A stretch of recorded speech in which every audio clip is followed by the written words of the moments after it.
Hello students, welcome in the part 7 of D and F local elements. In the last part, part 6, I gave you one question: HIJKLMNO, which compound I am referring? So the answer is H2O. I am referring about the water. What I said?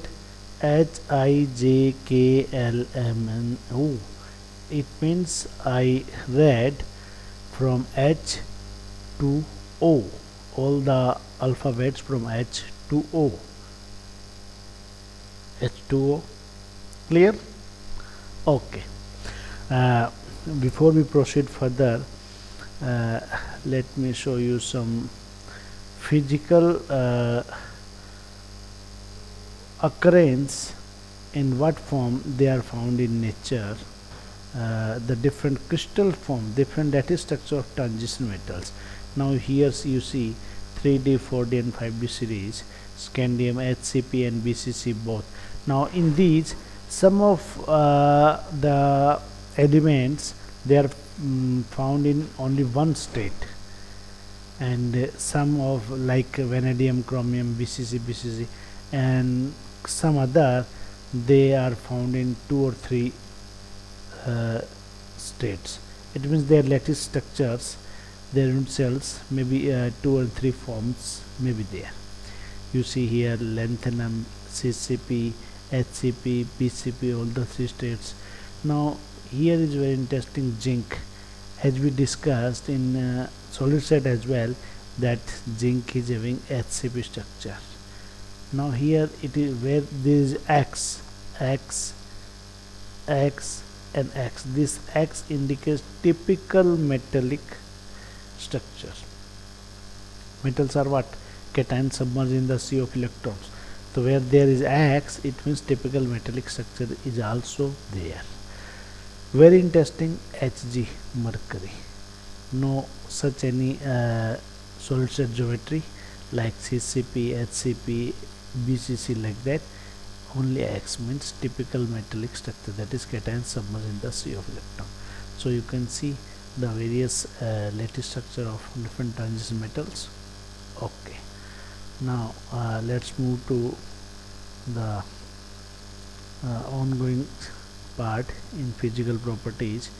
Now see the next part is melting and boiling point. Okay, so in this melting and boiling point, you see there is no regular trend.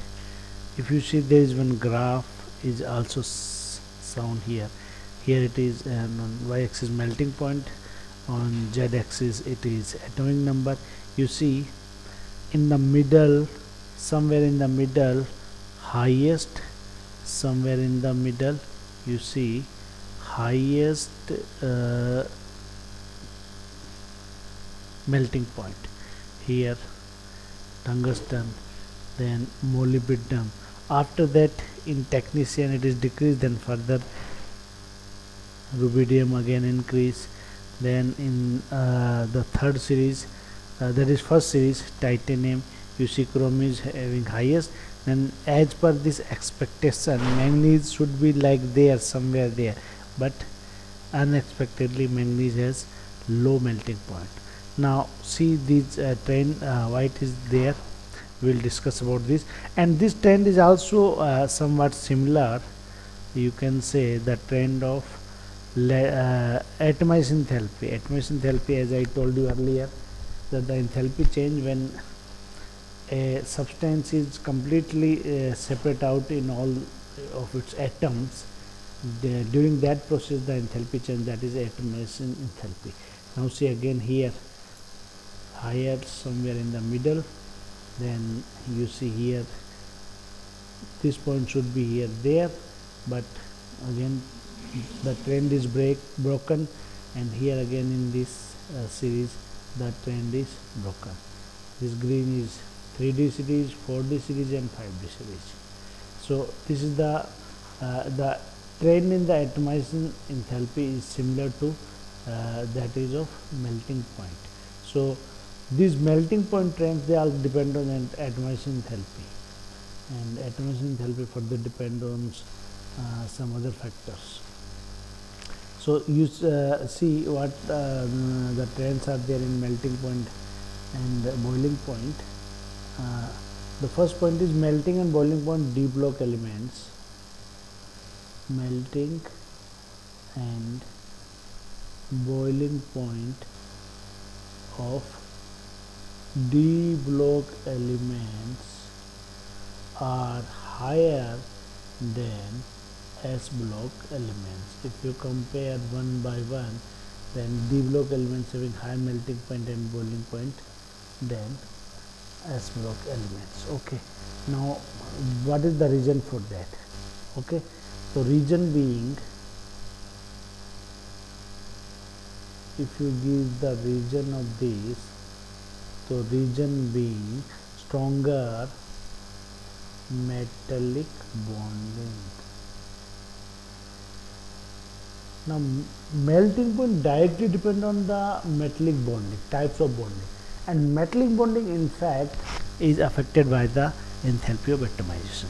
So we can say stronger metallic bonding. Now why the metallic bonding in d block elements are stronger than S block? So there is the involvement of the electrons. Okay, and this is due to stronger metallic bonding as well as covalent bonding. As I discussed earlier, they also have covalent bonding unlike the S block metals. So strong metallic bonding as well as covalent bonding in transition metals. Okay, and this is due to the reason for the strong metallic and covalent bonding is unpaired electron of d subcell. More the unpaired electron,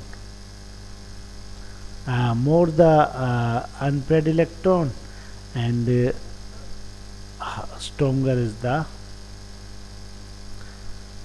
metallic bonding, and higher the melting and boiling point.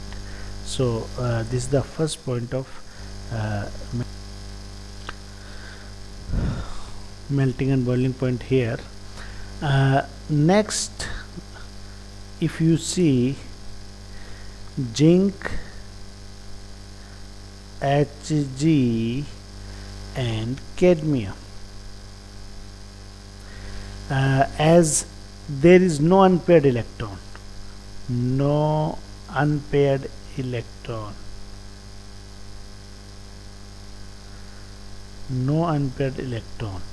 in d subcells. If you see zinc, Hg and cadmium, they contain 3d10, 4d10 and 5d10 like that. Now d10 configuration is there, so there is no unpaired electron in the d subcells. It means only the electrons of the H subcell participate in the bonding, and as a result of that, no covalent bonding. Okay, no covalent bonding. If bonding becomes weak, then we can say they are having low melting point as well as boiling point. That's why they are known as volatile metals. They are known as volatile metals among the d block elements. That's why mercury is found in the liquid state.